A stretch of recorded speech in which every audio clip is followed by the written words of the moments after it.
I'm afraid this case represents our last together as colleagues and work-related social companions.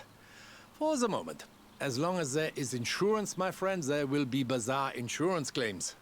For example, this claimant placed a 2.6-liter rotary engine inside a production Mazda Miata MX-5. As you are aware, this type of engine is more common in high-performance propeller-driven aircraft. If you would please take it and ascertain just how badly this can go wrong.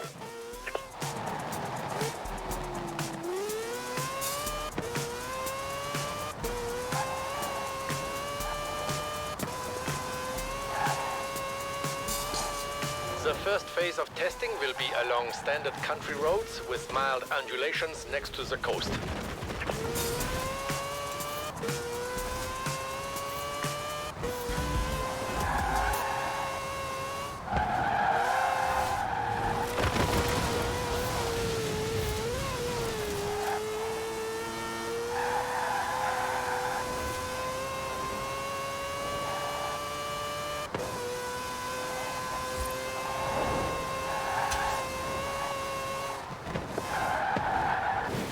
So, the data is adequate but incomplete.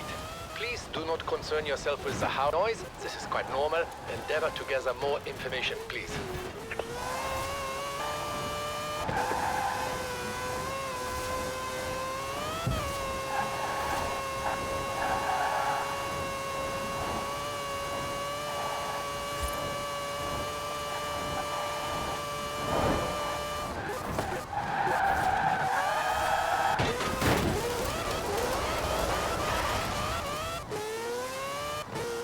Now for the urban testing phase. You will please take into account traffic and various asphalt conditions. Please avoid collisions with urban vehicles.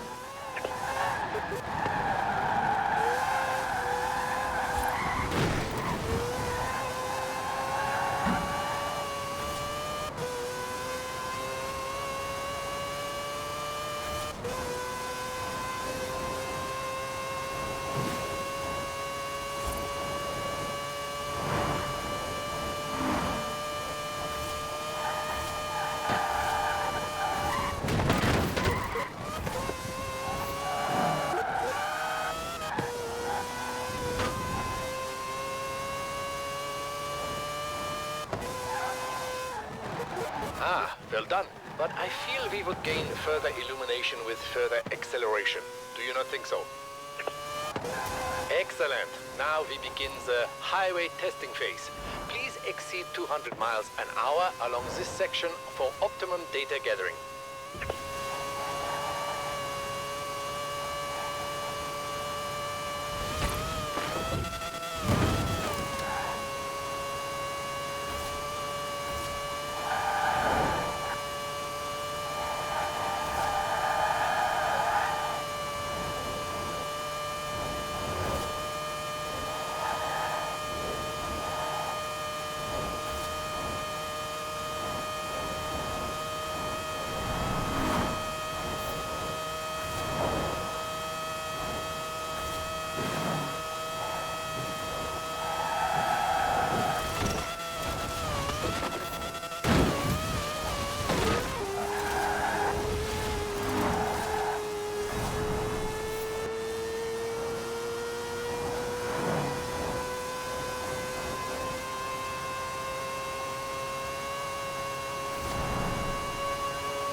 Interesting.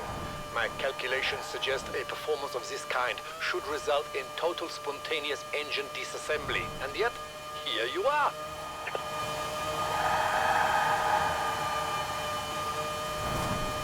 Well, I must say, whether the claim was proved or disproved, it was a great deal of fun, and I have you to thank. I know you are busy at the festival. I'm sure I will see more of you. But if you should ever leave, I hope you will consider a career in insurance.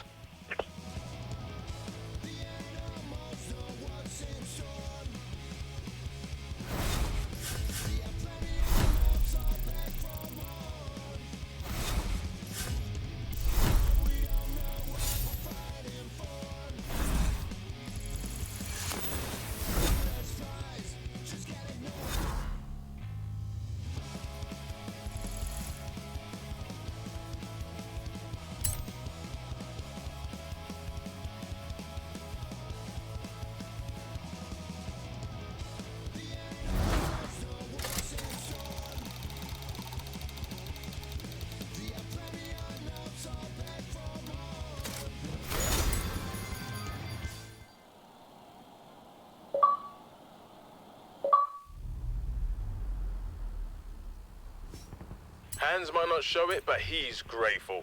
Really. He loves setting up test conditions, but he hates driving. Hans says you're completely adequate to his purposes, which is about the greatest compliment I've ever heard him give. I'll call if he needs you again.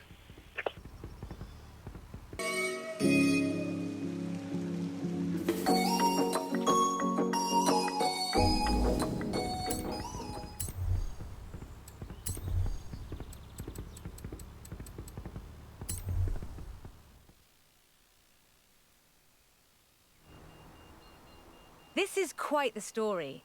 Bentley at Le Mans in the 1930s. Gentleman racers, heroic driving, and a personal hero of mine.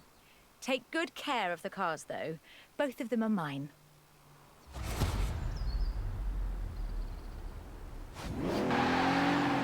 Bentley, a company founded in 1919 in Cricklewood, North London, and purchased by Rolls-Royce in the 30s. A company synonymous with both racing and luxury.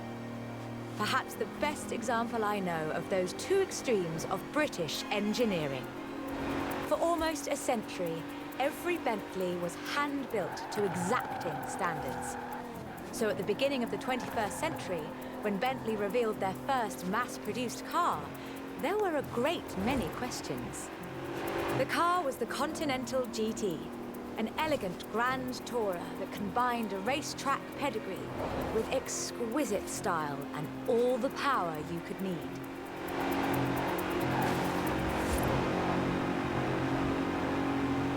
The move to mass production has done nothing to blunt the Bentley experience. The 2017 Continental Supersport is responsive, fast, and beautifully designed.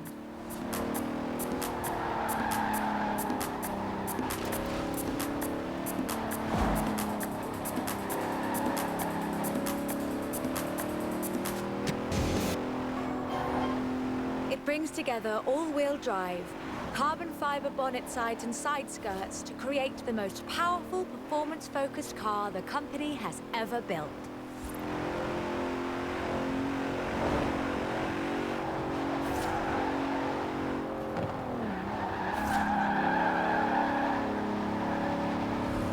But never forget, Bentley's pedigree is racing, and the Bentley Continental embraces that.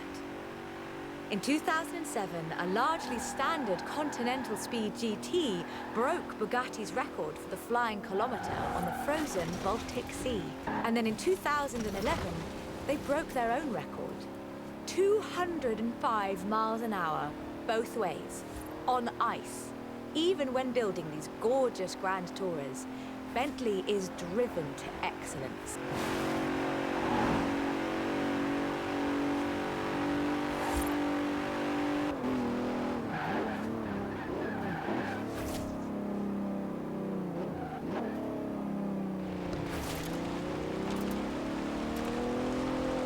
Today, Bentley means modern, peerless luxury and elegance.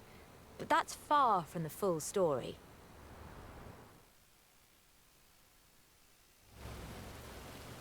A century ago, Bentley meant something else entirely. It meant Le Mans. In 1930, eccentric race team owner Dorothy Paget financed a rather special Bentley at the Le Mans. It was a 4.5-litre supercharged masterpiece, driven by Sir Henry Bentley Boy Birkin. It posted the fastest time on the day, but it failed to finish. But what a race it was.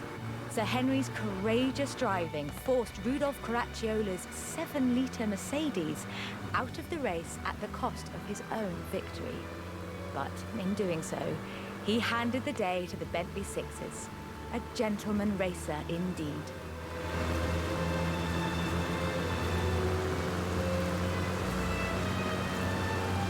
Sir Henry knew he didn't have anything to prove.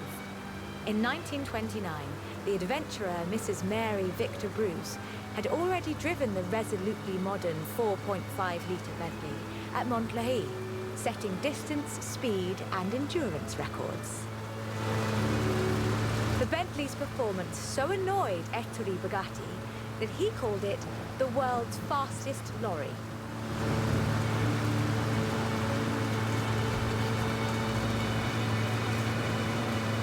The blower had the last laugh, though. In 2012, it was sold at auction for over £4 million, which is more than enough to buy a Veyron and a racing truck, if you're keeping score.